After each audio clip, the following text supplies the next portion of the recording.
Welcome, and thank you for tuning in. If you enjoy this video, we invite those of you who haven't yet done so, to like, comment, share, subscribe, and click the notification icon, to be notified when the next one is uploaded. We appreciate all comments, whether positive or negative, because it is very important to ventilate both sides of any issue. All we ask is that you observe the YouTube community guidelines. Today, we will be setting out how President Joe Biden and the media have jointly and severally turned Donald Trump's prosecution into election interference. We will do so by reviewing a random selection of clips showing how different media outlets covered the unsealing of the details of Donald Trump's alleged attempt to overturn the results of the 2020 election. Our first clip is of course from the Trump-friendly Fox News, which made the astonishing claim that there is really nothing new in the details revealed, only in the source of the information. I just have to point out that we're talking about the 2020 election, 33 days away from the 2024 election. This is still prime of place in so many's minds, including none other than the special counsel, Jack Smith and his team, who has brought this case in the election subversion case in DC. Judge Tanya Chutkan getting this filing today. It was about 165 pages, and then putting it out there for everyone to see. Parts of it, yes, were redacted. Names of those not charged in this as well here. I guess I got to ask you, Nima, was it just embarrassing for this to be revealed for Donald Trump, or did we glean any new information about what he did both before and after the 2020 election? From my vantage point here, and I've read some of it, a lot of it, yes, salacious, yes, juicy, but not necessarily new. Not necessarily any smoking guns, Andrew, but what I would say is a lot of what we knew was alleged by Jack Smith in the superseding indictment, and even going back to the January 6th committee, we're seeing some of that evidence come through from what I call private actors, right? Family members of the president, some of whom were, of course, White House staff, but private lawyers and, importantly, campaign officials. So not necessarily any new smoking gun type evidence, but the sources of the evidence matter, because we know, because of the Supreme Court's very broad presidential immunity opinion, nothing that relates to official acts that can't come in. So, all the allegations related to the Department of Justice and folks that were arguably acting in an official capacity, that's all out. So we have a new set of evidence that comes in, but essentially the prosecution's theories are the same. Like you said, Andrew, that Trump was going to declare victory no matter what, that he was told that the mail-in ballots would favor Democrats, and that some of this litigation was arguably frivolous because Donald Trump was told that. So not necessarily anything new, but the sources of the evidence do matter. Well, this matter-of-fact acknowledgement that there's nothing new about Trump's attempted coup is echoed up and down the political spectrum, and begs the question, if it is generally accepted that Trump attempted a coup 4 years ago, what the heck is he doing contesting now? This is a question that no media outlet has attempted to provide a substantive answer to. We are not aware that any media outlet has asked Joe Biden or his Attorney General to account for why Donald Trump was not prosecuted at the outset of their tenure. Instead, they all gloss over this question and focus instead on the presidential race, that in itself is an indictment of democracy.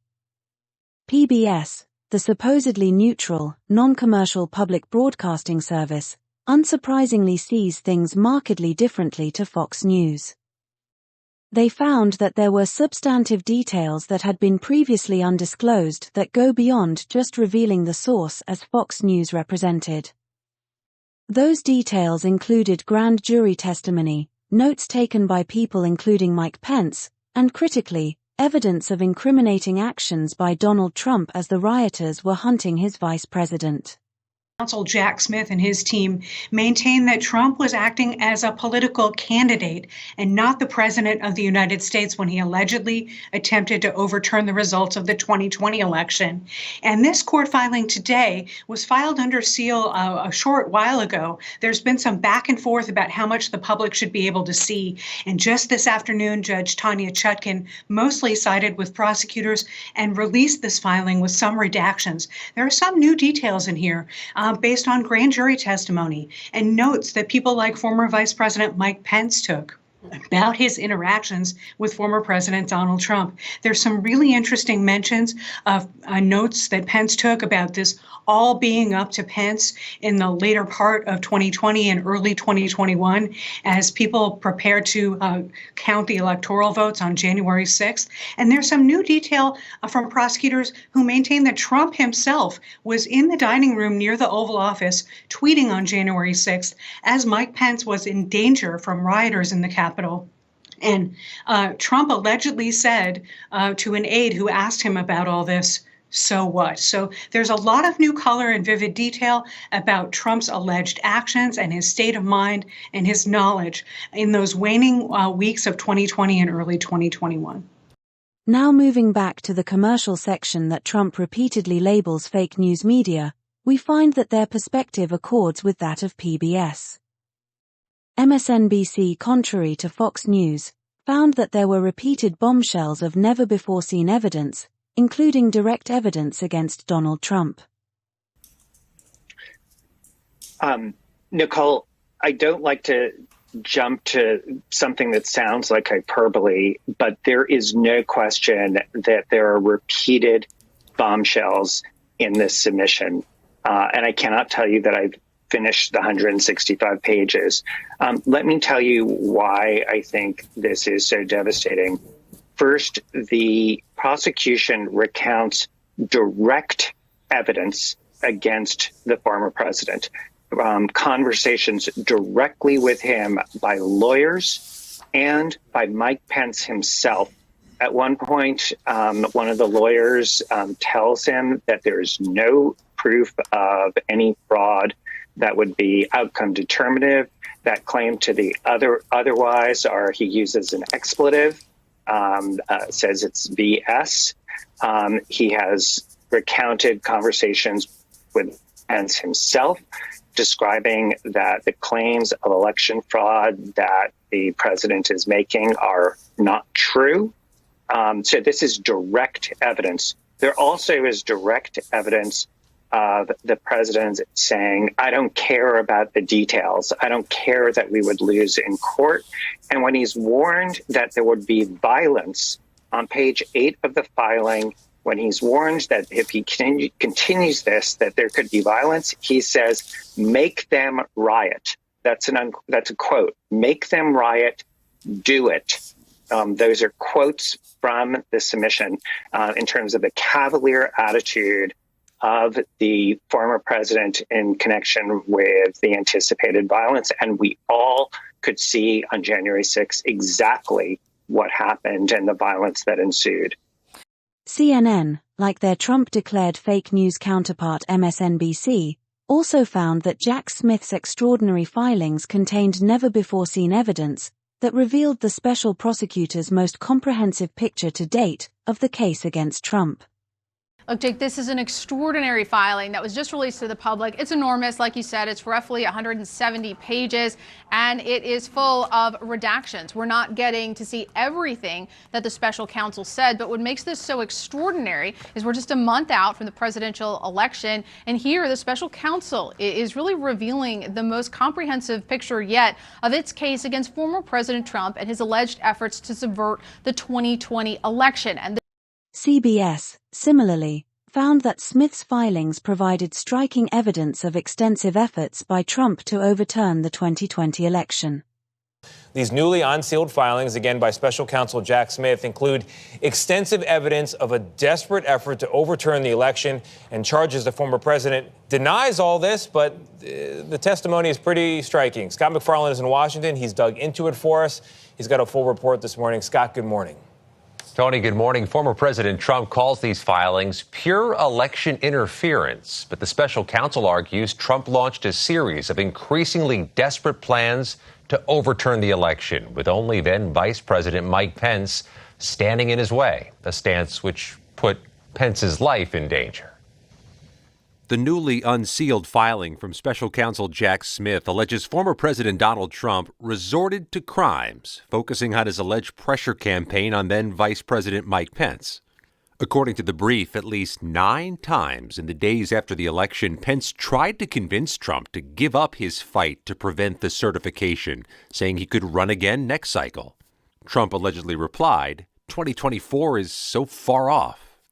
Last but not least, we have our favorite, the independent Midas Touch Network, MTN, who we rate highly, and who found the filing to be packed with new evidence that provided scathing and horrifying details of Trump's efforts to overturn the 2020 election. In addition, MTN was also heavily critical of the mainstream media across the spectrum, underscoring our opinion that they are all complicit in enabling him. This document, 165 pages, packed with new evidence showing Donald Trump's crimes after the election and before the election, quite frankly, revealing all of his attempts to try to overturn the results of the 2020 election. This thing is absolutely scathing and horrifying, and Donald Trump must be held to account. So I'm going to show you how Fox is covering it and how some of these other right-wing propaganda networks, what they're up to. Our researchers here at the Midas Touch Network watch Fox like all day. They're monitoring what's going on because it's important that we deliver the facts to you so that you know what is going on, because this toxic bile that Fox spews every single day, people pick up on it, and unfortunately it affects so many opinions out there. It's one of the main reasons why our country is so divided. So we got to report the facts to you. Let me show you this though. I'm going to say that this was barely even mentioned on Fox last night. And this is why. When something major happens, a story of this magnitude, and the evidence is so damning against somebody like Donald Trump, Fox needs to huddle up in their little spin rooms. They need to figure out, what is the propaganda we are going to push? How are we going to spin this to our audience? Are we going to even talk about it? What's the angle we're going to take? So they acted like this didn't even exist because they're getting their talking point straight. But you know what? Here's the sad reality. Who needs Fox when you have MSNBC and other networks doing things like this? During Ari Melber's show last night, he had convict Peter Navarro on the show to just spew his nonsense. And I don't understand what value that viewers get by seeing things like this. Like how is that helping anybody out? Like, why even air that MSNBC? I truly don't understand that. But the lies are just so atrocious. They're so heinous. It's like enough is enough with the BS. Sick of it. We're all so sick of it. But it's like, why have these liars on in the first place? What value is it bringing viewers to bring people on who just say these insane things and just lie to their audience? We need the truth.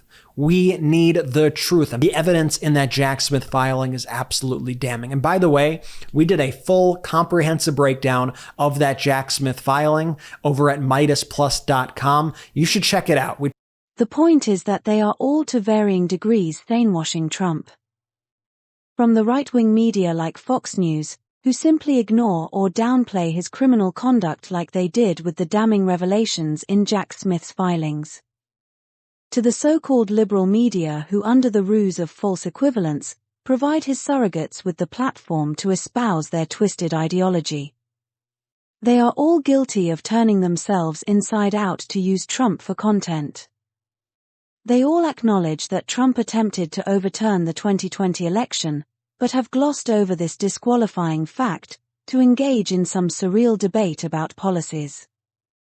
What does it matter what policies a serial liar and apprentice fascist espouses to win an election, when his declared objective is the truncation of democracy?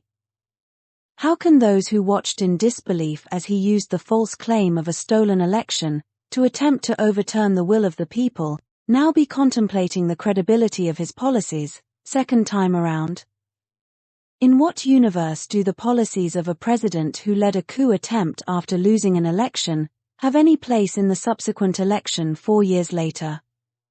In the universe where the virtue-signaling president whose mandate he had tried to overturn buried his head in the sand, in the expectation that the electorate would compare him favorably against the apprentice fascist when the next election comes around. Joey may have put his faith in his father's words to conclude that the electorate should not compare him to the Almighty, but to the alternative, but he should have remembered what happened in the New Testament when the people had to choose between Jesus and Barabbas. Trump is only available to contest the 2024 election because the virtue-signaling Biden and his dithering AG, failed in their duty to protect democracy by promptly and speedily prosecuting him and his cronies for their attempted coup, for whatever reason. If Sleepy Joe thought it was okay for his AG to faff around with prosecuting Trump because he didn't want to heat up the polity, or because he wanted to have an easy run in 2024, then karma done taught him a lesson.